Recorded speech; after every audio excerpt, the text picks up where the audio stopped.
Good afternoon, Nagpur. Absolutely fascinating to be here today. I do a lot of talks, but this one is really special because I'm going to be talking to you about something which I'm really passionate about.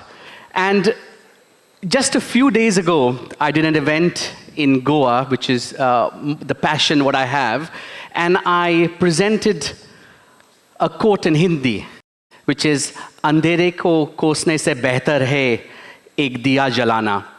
And after 25 years of living and working abroad, I've started to realize the impact what each one of us can have in life. I come from a village in Goa, and I consider myself to be a villager. And today's talk is about what legacy are we going to leave behind? What will people remember you after you're long gone? And we often measure success by what we have done to ourselves, how much we have achieved in life, how much money we have earned. But real success is about the impact you have created in other people's lives.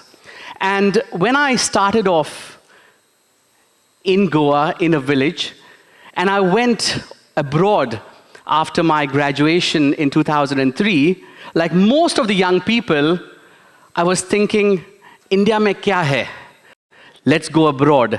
And like most Goan youth, I wanted to make a life for myself outside of India.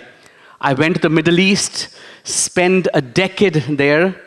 Thereafter, went to Far East and spent a good amount of time in Singapore. During my time in Goa, I never gave importance to education because I thought it is just a degree, a piece of certificate which I'll get, and it would only mean that the effort put into being an entrepreneur or a great writer or being an entrepreneur in whatever I do would determine where I would go. But life had other plans. And in Singapore, I got engaged with QS, which is a global ranking agency. And for somebody who didn't value education, to joining an agency which actually determines the quality of higher education globally was a 360-degree turn. And over the next few years, I started working with several global institutions across Middle East, Africa, and South Asia, and right here in India as well.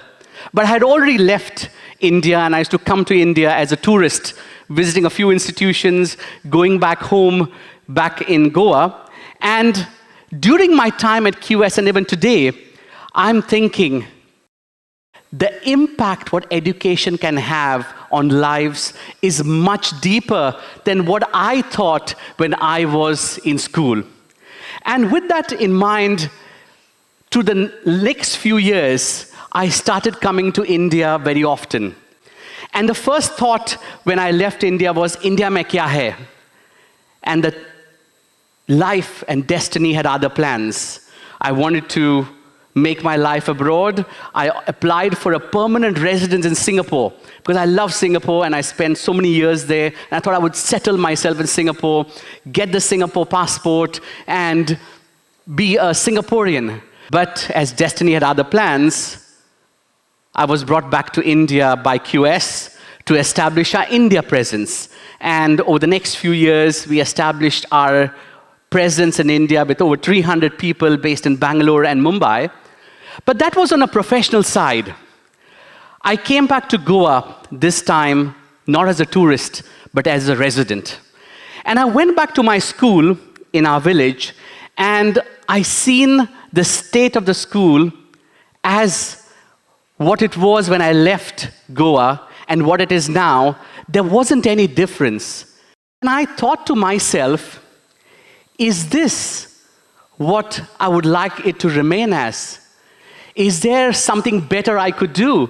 Because I've been going around over 500 institutions around the world, telling them about quality, about excellence. And here, in my village, in my state, we had schools which had no proper roofs. And even today, there are many which don't have proper roofs.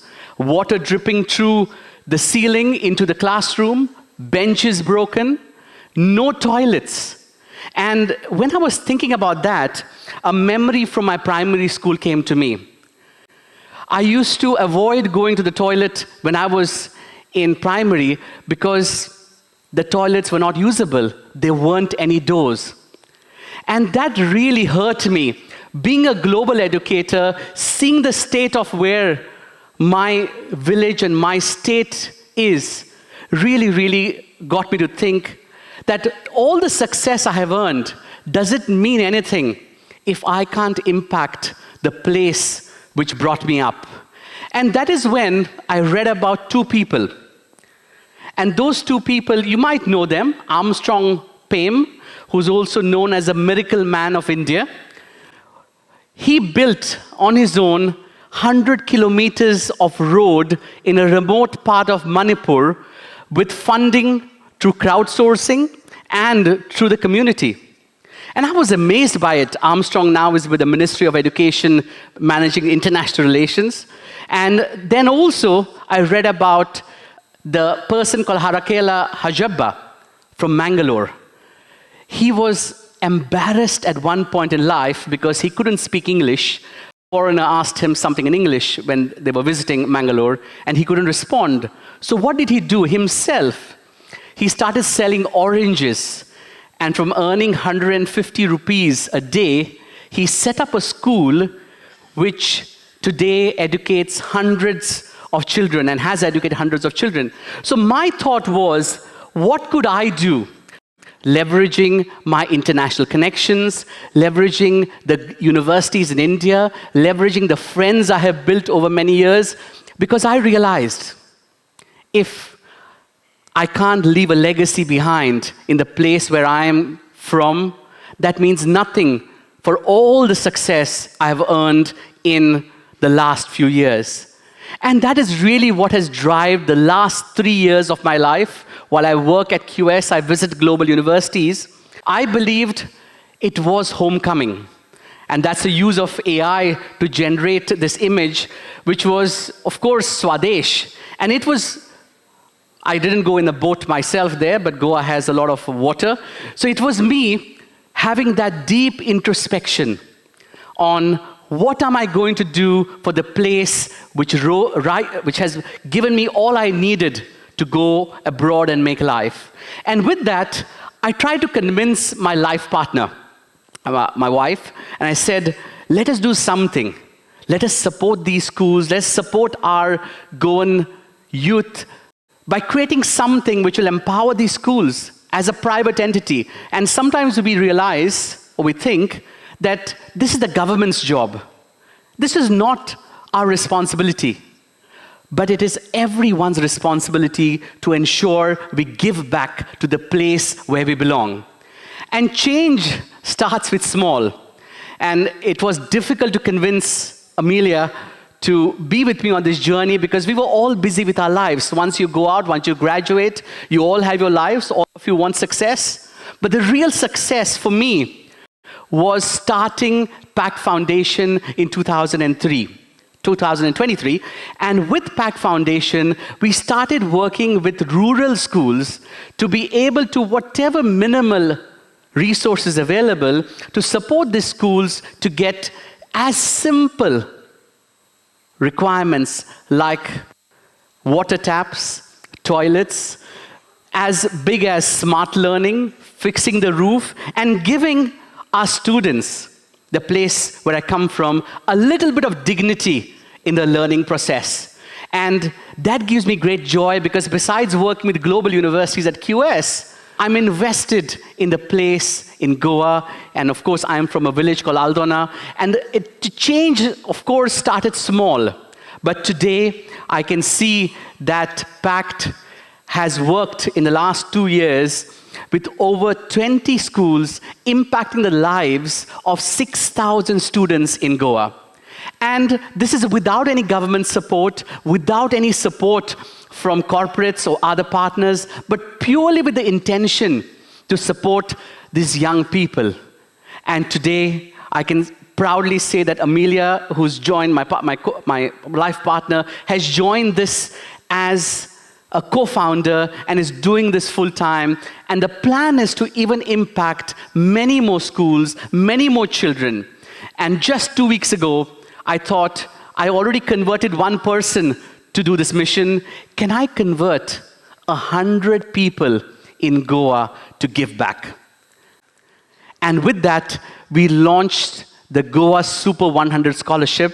And through dear friends in the Indian higher education, we managed to get 155 fully funded undergraduate tuition fees and hostel for marginalized communities from Goa, for the kids in marginalized communities to go for higher education next year. And that came from just a small change, a small thinking a few years ago on what could we do. And I still work for QS, and I still do what I do. And personally now, I believe that besides what work we do at QS, education is really a game changer. Education really can drive what we want to do by empowering these people. Because when we think of Goa, what do we think? We think of beaches, we think of party, but beyond the glitzy glamour of Goa lies children who don't have access to quality education through infrastructure. And my aim over the next few years is to empower them to create an empowered Goa, to create a Goa, and of course, take that further into India, into creating a Viksit Bharat. And we can only do Viksit Bharat if we can change the lives of these young people, become the change makers, to be able to let them think of what they could do for the society. And while I conclude, I thought I will leave you all with 9 fundamentals, which I think was very important for me. While I've come back from a global perspective back into Goa, we all think we want to leave India. We want to leave what we have here, and life is better outside. But what impact our young people are going to leave when they come back to the land where they belong? What are they going to do? And we don't need to think big. We should start thinking small, because creating a small light, besides complaining, we can always complain of the infrastructure, we can complain of the civic sense, we can complain of a lot of things. But let us light that lamp. And there are 9 fundamentals which I think I would like to leave all of you with, which has helped me throughout the years. What I think university teaches us can be complemented with this, and I call it the carpe diem, which is seize the day. And all of us need to start thinking of what we can do to be curious. Because I went abroad, of course, with the education I had from Goa University, I also was a victim of racism through various different stratas in the Middle East and Asia. And today I'm happy that I have come out of it victorious, and not just come victorious, but I'm trying to give back and trying to teach what I have learned to the community and to the people like you in audiences like yours. So curiosity fueled with analyzing abilities along with researching, because not everything will be available in the textbooks, and you have to seize every opportunity to learn and upskill yourselves. Also preparing for the future by studying well, by analyzing, researching, and preparing well, along with putting effort. Nothing in life comes without the effort, and change can only happen if you put in the effort. And the DM in this is dare. Because you have to dare to do something new, something out of the world, something which people have not done before. Because you can have status quo and do the same things what everybody else has done. But change starts with small. Innovate and endure. Some of the life's challenges what we have, and when we started PACT Foundation, I had the challenge of convincing my own life partner, and let alone convince others to be part of this journey. So you have to endure, and along with that, you have to manifest. Because when you manifest what you want for the future, you can do even better things. So with that, I leave you with hopefully something inspirational of a small voice of change, what you all can do to the place where you belong, because that will have a real impact in the future. Thank you very much.